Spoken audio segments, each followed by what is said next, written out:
ESPN don't tell me what to say. Can't fire me from this. We own this. It's not like him and Kobe had a fallout. Vanessa is the one who's saying, they don't like me, well, I don't like them. They can stay over there. All right, y'all. Shannon Sharpe has done it again.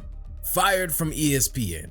And instead of talking football, basketball like usual, Unc hopped on a mic and went straight TMZ mode. He's not talking about ESPN, John Morant, or even Skip Bayless. This time, Uncle Shay Shay went all out on Kobe Bryant's widow, Vanessa, and said Kobe Bryant's legacy is about to be nothing but memories because of her. So buckle up because this one's messy. Yo, real quick, before we get into all this NBA drama, I just checked the stats and 98% of y'all watching right now ain't even subscribed. If you've been vibing with these videos, hit that subscribe button, man. It's free, it helps the channel, and it keeps us from going bankrupt like, allegedly, Vanessa. Let's get into it. Vanessa Bryant, we know her story. In the last 4 years, she's been raising her kids, staying out of drama, well, mostly, and protecting Kobe's legacy. If anything, the tragic death of Kobe Bryant on January 26, 2020 shook us all. For a life cut short too soon, it was shocking. However, for most sports fans and NBA fans worldwide, it was clear that the name Kobe would live forever. Unfortunately, in a recent bombshell dropped by Shannon Sharpe, it appears the Los Angeles Lakers legend's legacy might be in jeopardy. How so? Well, out of nowhere, Shannon Sharpe has name-dropped Vanessa Bryant as the very reason why that is so. In the words of Shannon Sharpe, she is closer to broke than people think. How is that possible? How has Vanessa Bryant suddenly gone from victim to villain? How is it possible that Kobe's $600 million fortune is dwindling to zero? These are the questions after all. I mean, let's be real, Shannon Sharpe isn't exactly a financial advisor, so how does he know? Well, in a recent interview, it appears he has quite the answer. The sports analyst said the first sign that something was off was the real estate listings after Kobe's death. Just 9 months after Kobe's death, she quietly sold one of Kobe's Irvine investment homes for $1.99 million, and within the next 2 years, 2 more luxury properties were sold off, including a family-owned condo used by relatives just outside of California. These homes, according to Shannon Sharpe, were part of Kobe's long-term real estate plans for his daughter. Now, selling off properties could point to many other things, such as going broke. And that would be true if Vanessa had not recently moved to a $10 million baller mansion in Newport Coast, California. I mean, with a $600 million fortune, she sure can afford this life of luxury. However, that is the case according to Shannon Sharpe because Vanessa has been consistently depleting Kobe's fortune without reinvesting it. According to Shannon Sharpe, experts think she's burned through over $100 million since Kobe's death, and there's no fresh income streams. Remember Granity Studios, Kobe's content company that was making books, films, and deals with Netflix and Disney? Yeah, apparently it's been collecting dust for years, and why? Because of Vanessa. According to a former Granity Studios employee, both Netflix and Disney came calling for projects. Netflix wanted to make a docuseries on Kobe Bryant, but things fell apart because Vanessa's team was making demands that could make even Jeff Bezos clutch his wallet. But this isn't just happening to Granity Studio, it's everywhere, according to Shannon Sharpe. Kobe's Mamba Sports Foundation, which was renamed by Vanessa to Mamba and Mambacita Sports Foundation in honor of Kobe and his daughter Gianna, has also shown slowed activity.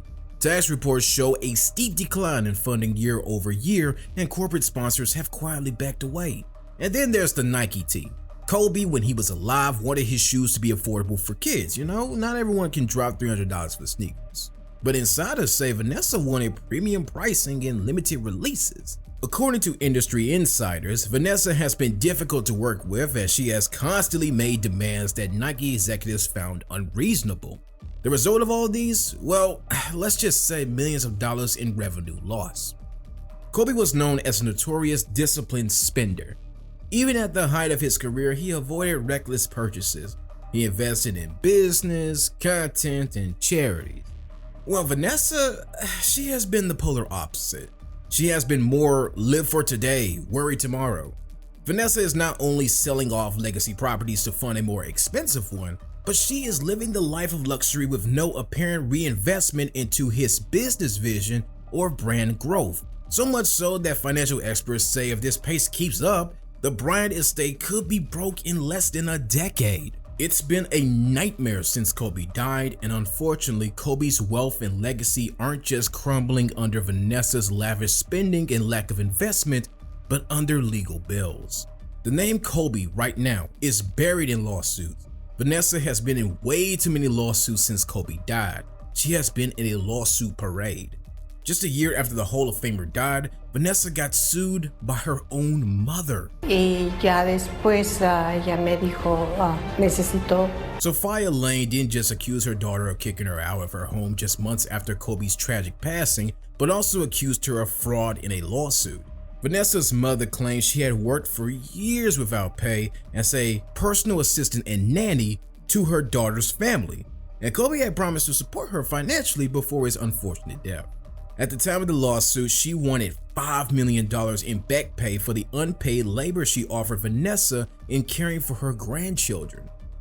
All I wanted is what I worked for. Vanessa, despite everything that had been promised and done for her and the family, has attempted to sever all ties and renege on all obligations and agreements, she stated. Almost immediately, Vanessa responded, accusing her mother of attempting to extort a financial windfall. Vanessa revealed in an Instagram post that she and Kobe had always been their daughter's caregiver, and she has been supporting her mother for nearly 2 decades.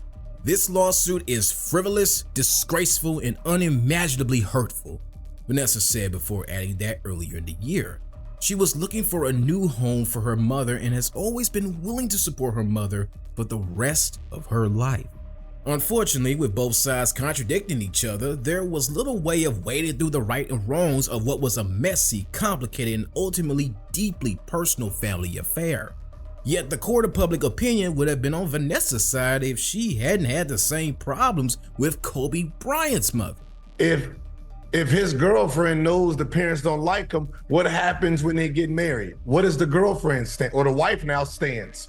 The wife's stand is, I don't mess with them. Right. No, they're cut off. So the wife cuts off the parents no matter what. So now Kobe's mother is still walking. She's still with us. Vanessa Bryant, are you going to take care of Kobe's mom? Kobe's gone. His father's gone. What about his mom? In case you don't know, Kobe's mom and dad were never on great terms with Vanessa. Neither of them approved of her marriage to their son, and it was so bad that neither of them attended his wedding. I guess, Kobe started dating Vanessa shortly after he got to LA. Yes, sir. They ended up getting married. Yes, sir. Shortly. And if I'm not mistaken, I think the crux of the argument, now I don't like to speculate, but you hear things that he got married without a prenup. And his father being a former NBA player said, son, that's career suicide. But he did it. He was in love and he did it. And the mom and dad didn't go to the wedding. That situation put a deep strain on their relationship with Kobe for years, and we can speculate, but that situation was the beginning of Kobe and his parents' troubles. his parents probably never thought the same way until a girl got involved. See, a girl got involved with you, and your mom said, I don't think you should marry her. And then you marry anyway. Now that girl is saying, hey, I don't like your mom, and I don't want nothing to do with your mom. Now that puts a wedge between you and your mom. Fast forward to 2013, and their relationship only got worse. Kobe cut them off, they were broke, and they tried to sell Kobe's sports memorabilia to an auction house in 2013 without Kobe's permission. Nonetheless, according to some insiders, Kobe, in the months before tragically passing away, tried to rebuild his relationship with his father and mother. He knew he had done them wrong and tried to do better. Unfortunately, though, he died, and since his passing away, Vanessa has done nothing to repair their relationship and has completely cut off Kobe's parent. Her father-in-law, Joe Bryant, died in 2024 after suffering a massive stroke, leaving behind Kobe's mom, Pamela, who turned to Vanessa demanding support, but she flipped on her, completely refusing to be of any help. And the situation is so bad that it's been reported that Pamela Bryant has also filed a lawsuit against her, so right now she is not only dealing with her mother's lawsuit, but also her mother-in-law's lawsuit. The mom on one side tried to sue her. These legal battles, according to an estate planning attorney, have drained a shocking amount of Kobe's estate. Vanessa's legal bill folder is thick. In just the first 3 years after Kobe's unfortunate death, Vanessa was sued by her mother and her mother-in-law. She was involved in a wrongful death lawsuit against the helicopter company, a lawsuit against the LA County Sheriff's Department over leaked crash scene photos. So let's get this straight. Lavish lifestyle, maintaining multiple mansions, no more NBA paychecks, legal costs, and no reinvestment? Yep, that money might run out soon. Still, Shannon Sharpe's bankruptcy claim is a big claim. As thick as Vanessa's legal bill might be right now, Kobe's fortune is just less rich than before. It is still, we gotta sell the Bentley and downsize the mansion territory. Ultimately, according to some financial experts, it's only a matter of time before they stop selling the Bentleys and start selling off the rest of the properties. They strongly believe that at this rate, Vanessa could run through Kobe's $600 fortune and legacy in 7 to 10 years, and according to Shannon Sharpe, we are witnessing the silent collapse of Kobe's legacy. So here's the question. Is Shannon Sharpe exposing the truth about Vanessa Bryant? Or is he out of pocket for putting the blame on her when she's been through so much already? Either way, one thing's for sure, the Mamba mentality was all about legacy, discipline, and focus, and right now, that legacy feels shaky. What y'all think? Drop your thoughts in the comment section down below, and if Vanessa claps back, you already know we'll be right here breaking it down. Until then, watch your money, folks. Even NBA royalty can end up in checkmate.